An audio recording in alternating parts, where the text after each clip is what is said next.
SMT Nation, we back. We've got a topic to discuss in today's video. It's going to be basically a little bit about Q4 this year, near-term future. T-Mobile and Verizon are basically putting all their eggs into the fixed wireless basket. 5G home internet, that is their new prized revenue stream. Pretty much the success of the company, with all of the new capacity that they're building on their network, all these new radio upgrades, all this new spectrum that they are spending tens of billions of dollars on annually, right? Every year. Verizon's CapEx is 18 plus billion. Every year. T-Mobile's is 10, 11, 13 billion, stuff like that. Now it's going to start to pull back a little bit. Verizon likewise as well. But they've got to get a return on investments, and that's all going to be coming from their mobile customers, of course, but really it's about new revenue coming from the fixed wireless access, 5G home internet. Now this article shows up on Fierce Telecom.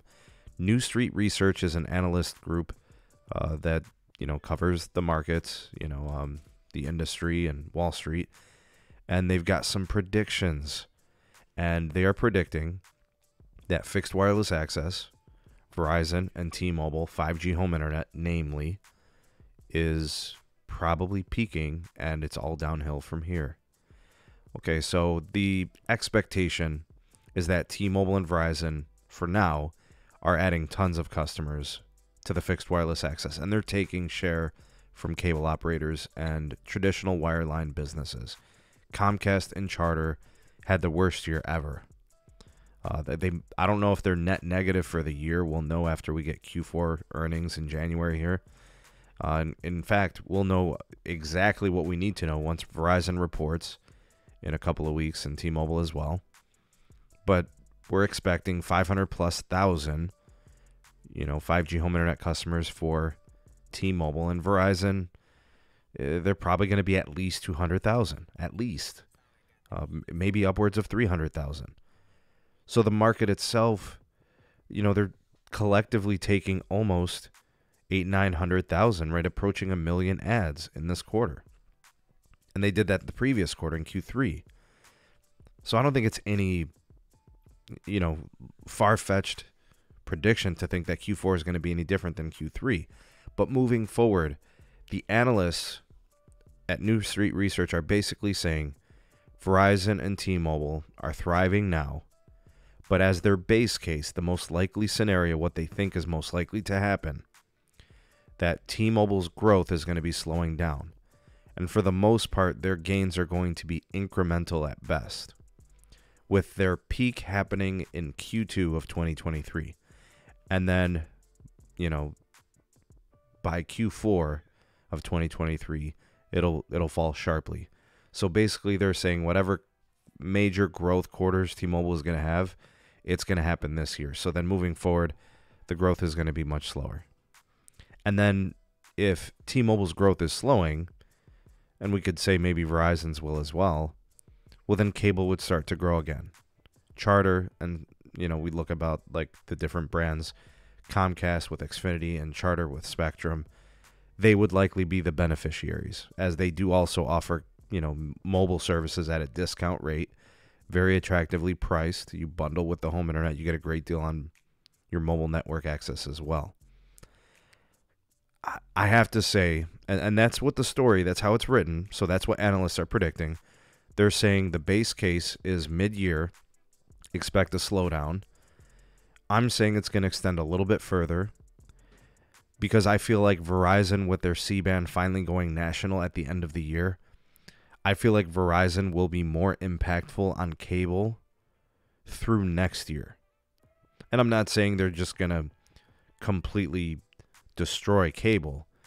I think T-Mobile, because they offered their service mostly nationally, they were always going to be more impactful for the first year or two. But now with Verizon, and Verizon's not as competitive in mobile, and that's why they don't grow as much as T-Mobile, even in the fixed wireless, right? Verizon's 5G home will never sell like T-Mobile's did, because Verizon's not as competitive in mobile, right? Attracting the mobile customer to also look at fixed wireless, because people are looking at it and saying, I got to spend more for mobile service just to get a decent deal on the fixed wireless. So they're T-Mobile offered a more compelling bundle play in terms of the total cost, right? So it always limited Verizon's ceiling. So I do think that Verizon's got a little bit more runway to continue to grow. I think T-Mobile's going to probably see a full year of solid growth. I think their slowdown is probably more Q2 2024, a more substantial slowdown. Because if they're at 500,000, we'll call that a good quarter, right? They've had quarters of more, like 600,000-700,000. I still think they've got one or two of those this year in 2023. I still think that's probably going to happen like Q2, Q3 or something like that. And then I still think Q4 has got the potential to be a 500,000 net add quarter.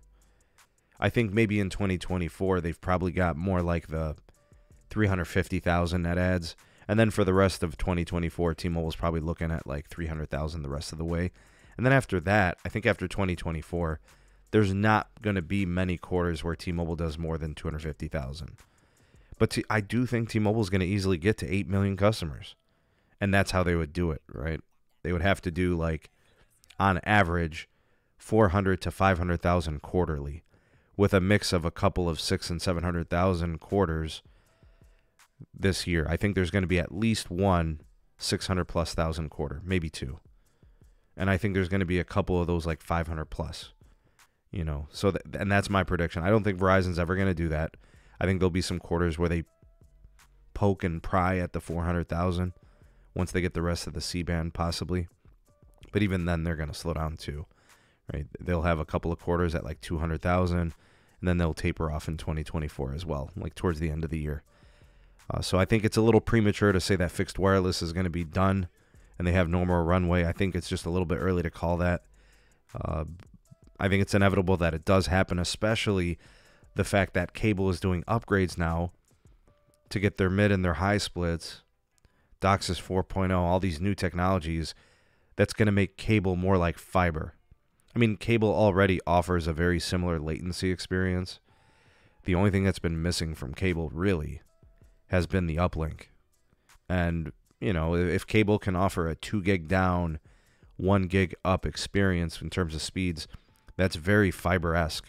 And with latencies hanging around, 5 to 10 milliseconds, like that's just like fiber. And I don't think people care about the technology so much.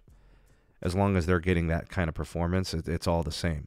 I mean, heck, if you can get a gig down and a few hundred up on millimeter wave, that's wireless fiber. That's wireless cable or whatever you want to call it. It's high-speed broadband for real. But what do you guys think? You guys think their predictions are going to be right? Do you think you agree or disagree with my take or theirs? How do you think it's going to play out? I do think a slowdown is inevitable, but I don't think it's going to be this year. I think it's going to be more so 2024. What say you? Sound off in the comment section below. You are the voice of the people, the SMT Nation. Let your voice be heard. Like, share, subscribe for more. Turn on the bell notification icon to never miss an upload. Links in the description for all things going on with the channel. Big shout out to my members on YouTube as well as my patrons. Thanks for supporting me on those platforms and making content on this channel possible. Y'all the goats. Thank you for watching. We shall see you all in the next one. Peace.